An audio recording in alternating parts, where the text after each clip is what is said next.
when I was at Carter, I went both ways. I played offense and defense. Coach James was the defensive coordinator, so I played defensive back for him. And then on offense, I played wing back and tailback.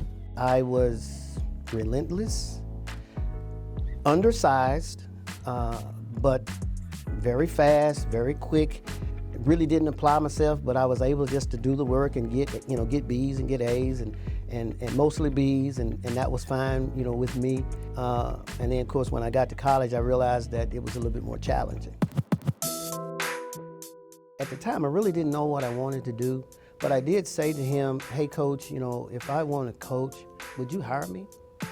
And Coach James said that I sure will. After I got my certification, got hired, went out to Carter, and as they say, the rest is history. I watched how Coach James was so charismatic. He was just a kid magnet.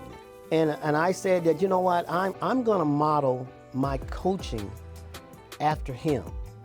Making the decision to leave Carter High School up until that point was the hardest decision I ever had to make in my life.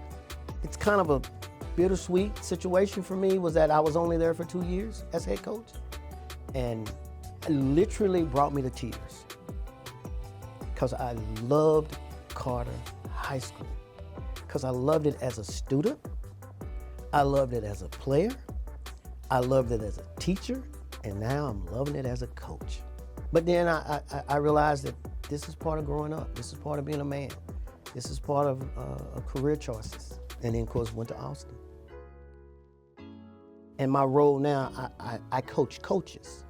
And so it was just kind of one of those things. Obviously, it was God. It was, it was just His plan. And I think God puts you in places where, He wants you to be. The guys that I grew up watching, they're inducted into this Hall of Fame. And to be inducted with them, that is just so special. That is amazing.